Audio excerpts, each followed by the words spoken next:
The dust-laden wind carried the cries of a newborn across the vast expanse of Montana territory, as Jackson Irwin stared at the small bundle in his weathered arms, wondering how a man who'd spent his life breaking horses could possibly raise a child alone.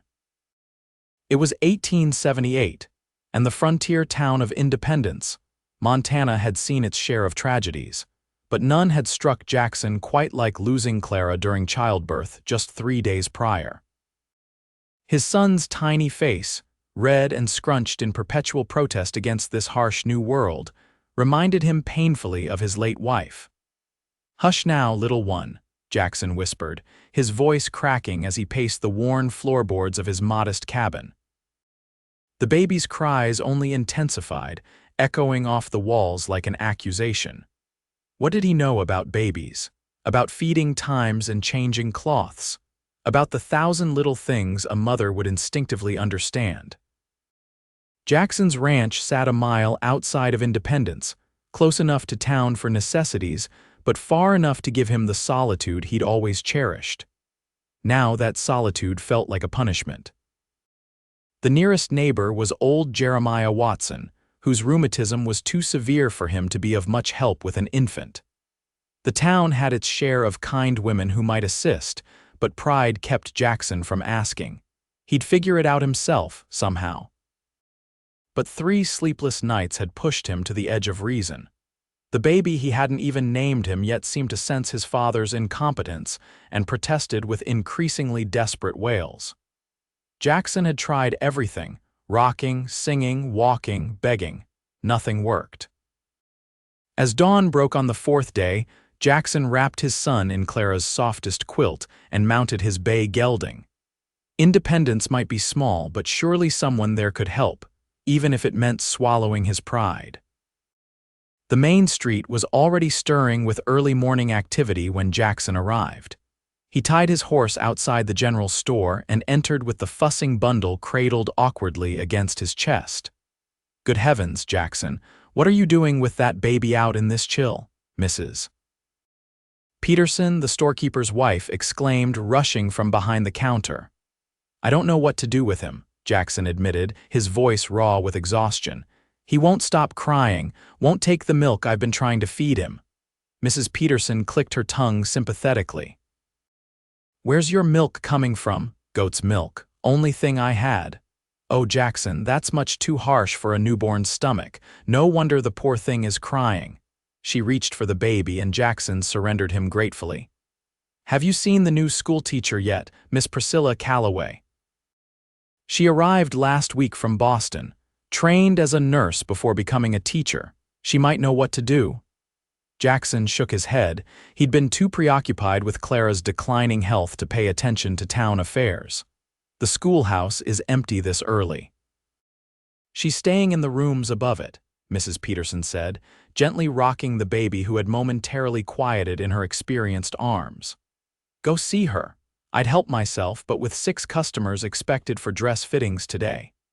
Jackson thanked her and took back his son, who immediately resumed crying.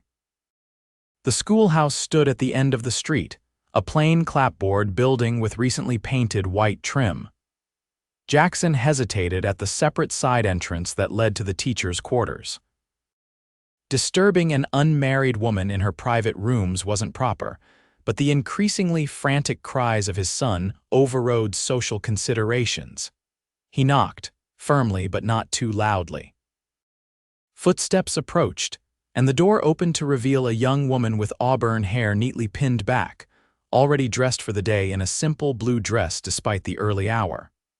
Her eyes, a striking shade of green, widened at the sight of the disheveled cowboy and the crying infant. "I apologize for disturbing you, madam," Jackson said, struggling to be heard over his son's wails. "I'm Jackson Irwin, my wife. She passed during childbirth. I was told you have nursing experience." Understanding immediately transformed the woman's face. "Come in, Mr. Irwin." "I'm Priscilla Calloway." She stepped aside, allowing him into a small but tidy sitting room. "How old is your baby?" 4 days, Jackson answered, following her inside. His mother died right after he was born. Priscilla's face softened with compassion. I'm so very sorry for your loss." She reached for the child. "May I?" Jackson handed over his son, relieved when the woman cradled him with confident hands. She unwrapped the quilt and examined him with a professional eye. "Has he been feeding properly?" she asked, her fingers gently probing the baby's stomach. "No, madam." "I've been trying goat's milk, but he spits most of it up," Priscilla frowned. "Goat's milk is too strong. It needs to be diluted with water and sweetened slightly, and he looks quite dehydrated." She looked up at Jackson. "When did you last sleep, Mr. Irwin?" Jackson ran a hand over his stubbled jaw. "Properly. Before Clara took ill," Priscilla nodded decisively. "Here's what we'll do. I'll prepare a proper feeding solution for your son while you tell me what supplies you have at home. Then I'll come to your ranch this afternoon after school to help you set up properly for infant care." "I couldn't impose, it's not an imposition," she interrupted gently. "It's a necessity. This baby needs consistent, proper care, and you need instruction." Her tone softened. "No one expects you to know these things instinctively, Mr. Irwin." There was something about her calm efficiency that eased the tight knot of panic in Jackson's chest. For the first time in days, he felt a glimmer of hope. "Thank you, Miss Callaway." While Priscilla prepared a feeding solution in her small kitchen, Jackson found himself studying her. She moved with purpose, her hands steady and sure. She couldn't be much older than 25, yet she carried herself with a confidence that spoke of experience beyond her years. "Have you been a teacher long?" he asked, desperate for conversation to keep himself awake. 3 years, she replied, testing the temperature of the milk mixture on her wrist. "Before that, I trained as a nurse during the last years of the war and after. I found I preferred teaching to nursing, but the medical knowledge has proven useful many times." She looked up with a small smile. "Especially in frontier towns where doctors are scarce." She demonstrated how to feed the baby, showing Jackson how to hold the makeshift bottle, a small medicine vial with a piece of clean cloth secured over the opening. The baby suckled eagerly, his cries finally silenced. "He's starving," Priscilla murmured. "Poor little one." "I didn't know," Jackson said, guilt washing over him. "I thought he was just colicky or missing his mother." "You're doing your best," Priscilla assured him, "and now you'll do better because you'll know how." She looked up at him. "Does he have a name?" Jackson shook his head. "Clara and I never decided. She was sure we were having a girl." "You should name him soon," Priscilla advised. "It helps to form that bond." The baby finished feeding and Priscilla showed Jackson how to burp him properly. For the first time, the child settled peacefully, his tiny eyelids drooping. "I'll be at your ranch at 4 o'clock, Priscilla said, carefully handing the sleeping baby back to his father. "I'll bring what supplies I can gather. Is there anything specific you need immediately?" Jackson felt overwhelmed by her kindness. "Just your knowledge, Miss Callaway." "I'm afraid I'm completely out of my depth." "You won't be for long," she promised. "Babies are resilient and so are their fathers." As Jackson rode home with his peacefully sleeping son, he felt a weight lift from his shoulders. Perhaps they would survive this after all. True to her word, Priscilla arrived at Jackson's ranch precisely at 4 o'clock that afternoon. She came in a borrowed wagon loaded with supplies: clean cloths for diapers, proper bottles, a small bassinet, and various powders and solutions for the baby's care. Jackson had spent the intervening hours cleaning his cabin as best he could, suddenly aware of how unfit it was for a child. The baby had slept peacefully after the proper feeding, waking only once for another bottle prepared exactly as Priscilla had shown him. "Your home is lovely," Priscilla commented as she entered, though Jackson knew the modest 2-room cabin hardly deserved such praise.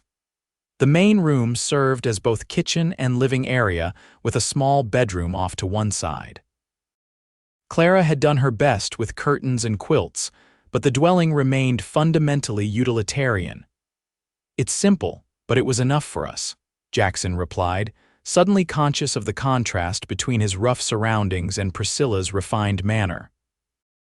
She set to work immediately, arranging the baby supplies and instructing Jackson on their use. She showed him how to properly change and swaddle the infant, how to check for common ailments, and how to prepare the feeding solution in larger batches. "What will you do when school is in session?" she asked as they sat at his kitchen table, the baby sleeping in the bassinet she'd brought. "I haven't thought that far ahead," Jackson admitted. "Clara was going to stay home with him while I worked the ranch. Now," he gestured helplessly, Priscilla considered this. "You could hire a woman from town to help during the day, or perhaps one of the older schoolgirls could assist after school hours." "I can barely afford to keep the ranch going as it is," Jackson said, the admission painful. "Clara's medical bills took most of our savings." Priscilla was quiet for a moment, clearly thinking. "I could help," she finally offered. "I have no commitments after school hours, and on weekends I'm entirely free." Jackson stared at her, astonished. "You do that? Why?" "Because your son needs help, and so do you," she answered simply. "And because I believe in being useful where I can." "I couldn't ask that of you without compensation," Jackson insisted. "We can discuss that later," Priscilla said firmly. "For now, let's focus on getting you both through the next few days." And so began an arrangement that would change both their lives. Priscilla came to the ranch each afternoon after school, caring for the baby whom Jackson finally named Thomas, after his own father, and teaching Jackson everything he needed to know about child care. On weekends, she arrived early and stayed until evening, giving Jackson time to tend to his ranch work uninterrupted. Within weeks, a routine developed. Jackson found himself looking forward to Priscilla's arrival each day, not just for the help she provided but for her company. She brought a warmth and light to the cabin that had been missing since Clara's death, perhaps even before, as Clara's health had declined throughout her pregnancy. For her part, Priscilla seemed to genuinely enjoy her time with Thomas and his father. She had a natural way with the baby, singing to him and talking to him as if he understood every word. And she never treated Jackson with the pity he'd come to expect from others in town. Instead, she spoke to him as an equal, discussing books, sharing stories about her students, and even debating politics, a subject most women he knew avoided. One evening in late spring, nearly 2 months after Thomas's birth, Jackson returned from the barn to find Priscilla sitting in the rocking chair by the fireplace, Thomas cradled in her arms. She was singing softly, some old lullaby he didn't recognize, and the baby was gazing up at her with complete contentment. Jackson paused in the doorway, struck by the tableau they presented. The warm glow of the firelight gilded Priscilla's auburn hair and softened her features, while Thomas's tiny hand curled around her finger with perfect trust. They looked so right together, so natural, that for a moment Jackson forgot that Priscilla wasn't Thomas's mother. As if sensing his presence, Priscilla looked up and smiled. "He's fighting sleep," she whispered, "stubborn just like his father." Jackson approached quietly and knelt beside the rocking chair. Thomas's eyes, which had been Clara's warm brown, shifted to his father's face without releasing Priscilla's finger. "I've been thinking," Jackson said softly. "You've been caring for Thomas nearly as much as I have these past weeks. You've never once asked for payment despite my offers." Priscilla began to protest, but Jackson gently continued. "I know you do it out of kindness, but I can't keep accepting so much from you without giving something in return." "Your friendship has been compensation enough," Priscilla replied, her cheeks coloring slightly in the firelight. Jackson took a deep breath. "I've noticed how you hold him, how you care for him." The cowboy watched her hold his baby like it was her own, he said. "Maybe it is now." The words hung in the air between them, loaded with meaning beyond their simple arrangement. Priscilla's eyes widened, and for a moment Jackson feared he'd overstepped. "I don't mean to presume," he backtracked quickly. "I just meant that you've been more a mother to him than anyone else could be." Priscilla looked down at Thomas, who had finally surrendered to sleep in her arms. "I've grown to love him," she admitted softly, "more than I thought possible in such a short time." "And what about his father?" Jackson asked, his heart pounding. "Could you ever?" He couldn't finish the question, but Priscilla understood. She met his gaze steadily. "I've grown fond of him too," she whispered. "Perhaps more than is proper given the circumstances." Jackson reached out and gently touched her cheek. "There's nothing improper about finding comfort in someone who shares your burdens. Is that all this is?" Priscilla asked, her voice barely audible. "Comfort?" Jackson shook his head. "No, it's more than that, at least for me it is." The tension between them shifted, deepened. Jackson leaned forward slowly, giving her time to pull away if she wished. Instead, Priscilla closed the distance between them, her lips meeting his in a kiss that was gentle but unmistakably purposeful. When they separated, both were breathing a little faster. Thomas slept on, oblivious to the momentous shift that had just occurred in his small world. "I should go," Priscilla said reluctantly, her professional composure somewhat undermined by her flushed cheeks. "It's getting late and people will talk if I stay much longer." "Let them talk," Jackson said, though he knew she was right. A respectable schoolteacher couldn't risk her reputation, especially not in a small town like Independence. Priscilla carefully transferred the sleeping Thomas to Jackson's arms. "We need to think this through carefully," she said. "For Thomas's sake as well as our own." Jackson nodded, understanding her caution even as he chafed against it. "Will you come tomorrow?" "Of course," she promised. "We have much to discuss." The following day passed with excruciating slowness for Jackson. He tended to his ranch chores mechanically, his mind continually returning to the kiss they had shared, to the possibility that had opened before them. By mid-afternoon, he found himself pacing, checking the road for any sign of Priscilla's approach. When she finally arrived, her usual composed self, Jackson had to resist the urge to pull her into his arms immediately. Instead, he greeted her with careful politeness, mindful of her concerns about propriety. "How is Thomas today?" she asked, removing her bonnet and gloves. "Sleeping like an angel now, though he had me up at dawn," Jackson replied, leading her to where the baby dozed in his bassinet. They stood side by side, looking down at the peaceful infant. After a moment, Priscilla spoke, her voice measured and deliberate. "I've been thinking about what you said yesterday, about Thomas and about us." Jackson held his breath, afraid to hope. And I believe I would like to be his mother truly and legally," she said, turning to face him, "if that's what you're offering." Jackson's heart soared, but he forced himself to be clear. "Priscilla, I'm not asking you to be Thomas's mother out of convenience or gratitude, though I feel both. I'm asking because I've come to care for you deeply." "Are you proposing marriage, Jackson Irwin?" Priscilla asked, a smile playing at the corners of her mouth. "Inelegantly, but yes," he confirmed. "I know it's fast, I know people might think it disrespectful to Clara's memory, but I also know that life out here is uncertain, and when you find something good, you shouldn't let it slip away." Priscilla took his hands in hers. "I accept on one condition. Name it." "That you understand I'm not trying to replace Clara, that Thomas will know about his birth mother when he's old enough, that we build something new, not a replacement for what was lost." Jackson felt a weight lift from his shoulders. "That's exactly what I want too." They were married 3 weeks later in Independence's small church. The town's reaction was mixed. Some thought it too soon after Clara's passing. Others recognized the practical necessity of a motherless baby having proper care. But as the weeks turned into months, even the most critical voices quieted as they witnessed the genuine affection between the new couple. Thomas thrived under their joint care.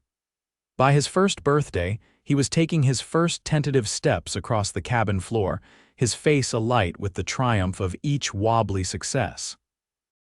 Priscilla continued teaching, bringing Thomas with her to school when necessary, where he became a favorite among the older students who took turns minding him during lessons. The ranch prospered too. With Priscilla's careful management of their finances and Jackson's hard work, they were able to expand their operations, adding more cattle and even hiring a young ranch hand to help with the increased workload. Life settled into a rhythm of shared responsibilities and growing love. Each evening, after Thomas was tucked into bed, Jackson and Priscilla would sit together by the fire, talking about their day, making plans for the future, or sometimes just enjoying the comfortable silence between them. On one such evening, a year and a half into their marriage, Priscilla set aside her mending with unusual deliberation. "I have news," she said, a smile playing at the corners of her mouth. Jackson looked up from the bridle he was repairing. "Good news, I hope." "The very best," she confirmed. "Thomas is going to have a little brother or sister come winter." Jackson's face transformed with joy. He crossed the room in 2 strides and gathered her into his arms, lifting her feet clear off the floor in his enthusiasm. "Are you certain?" "Quite certain," Priscilla laughed, clinging to his shoulders. "Dr. Miller confirmed it yesterday when I went into town for supplies." Jackson set her down gently, suddenly concerned. "Are you feeling well? Should you be resting more? What about the school?" "I'm perfectly healthy," Priscilla assured him.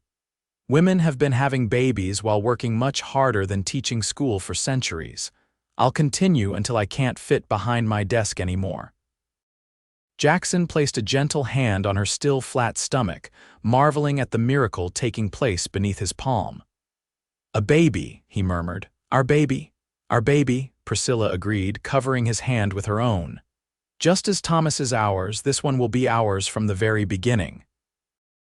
Jackson's throat tightened with emotion. "I never thought I'd have this again, a family, a future. After Clara died, I was just existing, trying to keep Thomas alive. You gave us both so much more than survival." Priscilla reached up to touch his face. "And you gave me a home, a family of my own. Something I'd given up hoping for when I decided to come west as a teacher." Their happiness was complete when Priscilla delivered a healthy baby girl that December. They named her Elizabeth, after Priscilla's mother, and from the moment Thomas first peered into his sister's cradle, he appointed himself her protector and companion. The years passed with the sweet, ordinary rhythms of family life. There were difficulties, of course, harsh winters, illnesses, the financial uncertainties that came with ranching life. But through it all, Jackson and Priscilla faced each challenge together, their partnership strengthening with each passing season. Thomas grew into a thoughtful, responsible boy who inherited his father's affinity for horses and his stepmother's love of books. When he was 7, Jackson took him aside and gently explained about Clara, showing him the locket with her picture that had been saved for this moment. Thomas listened solemnly, asked his questions, then hugged his father. "I'm glad you found Ma," he said simply, using the name he'd always called Priscilla. "She makes you happy."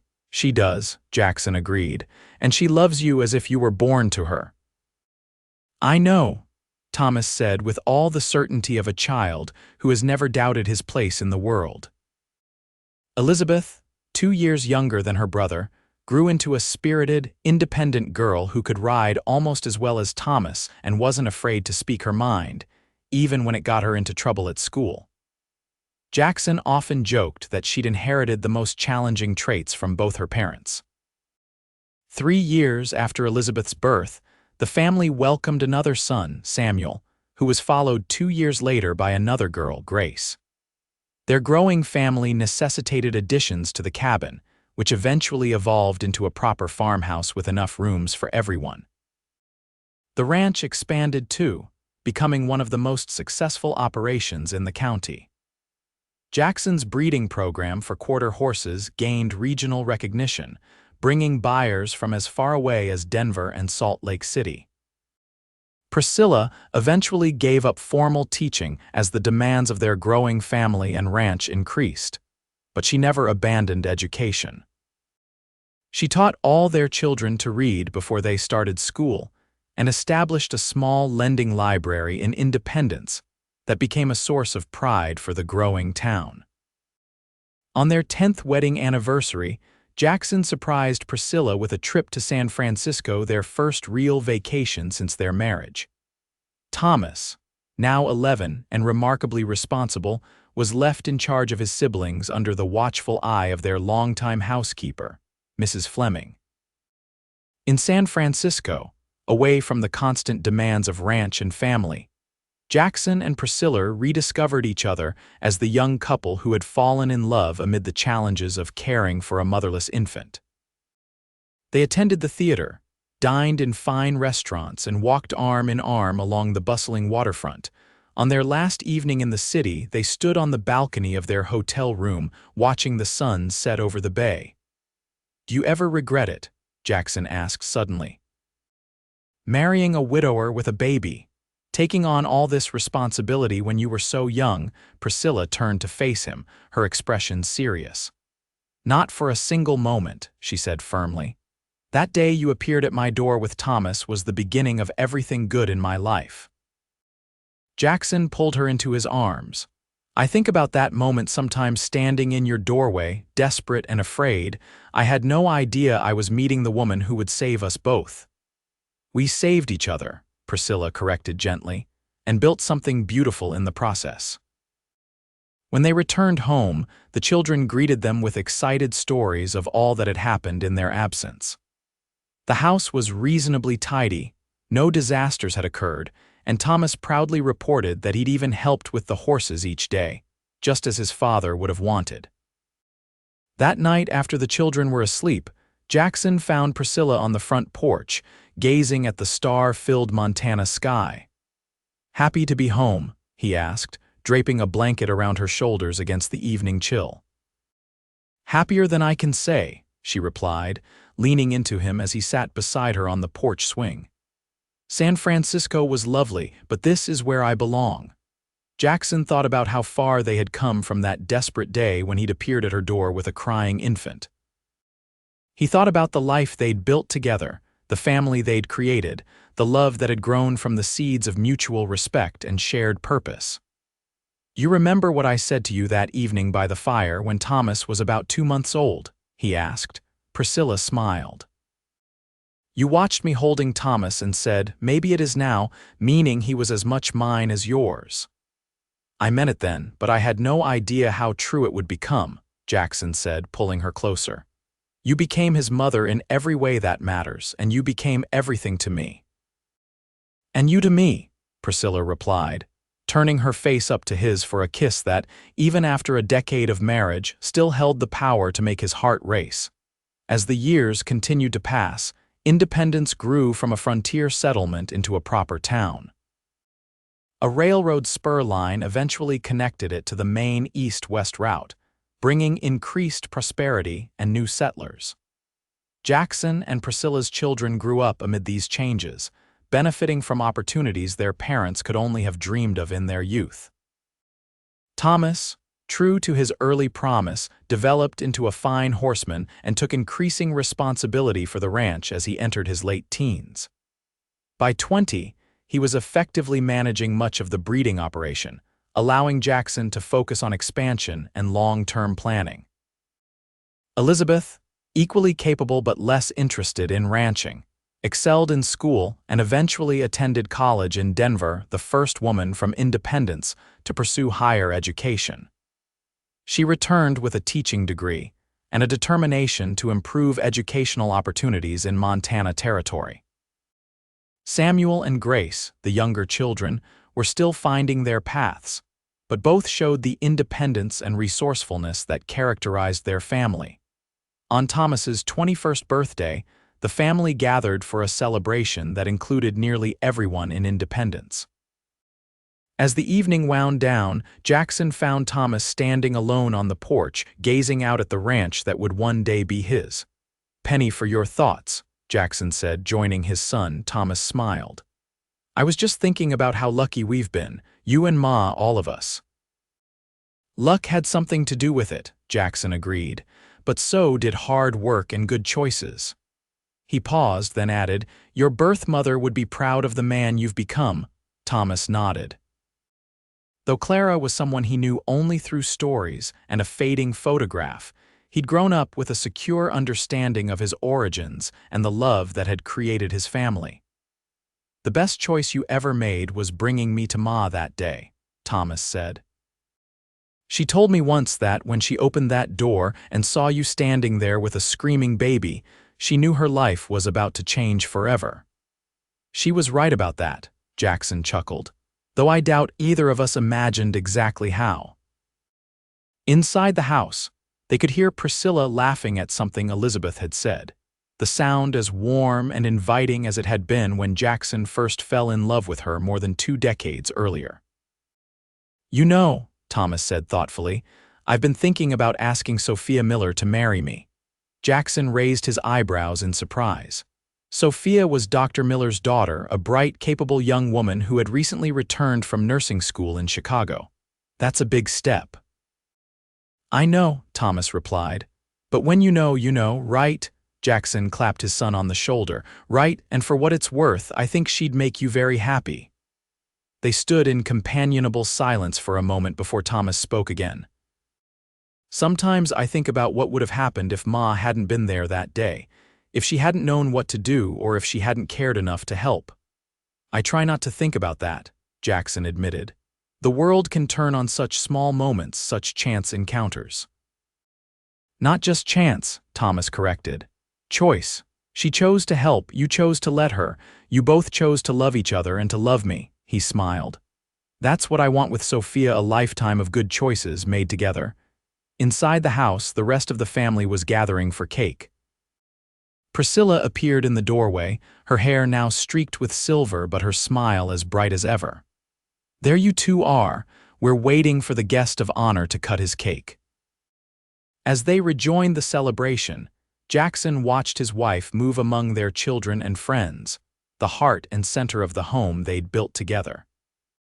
The years had added lines to her face and a certain softness to her figure, but to Jackson, she was more beautiful than ever, her beauty enhanced by the life they'd shared, the challenges they'd overcome together.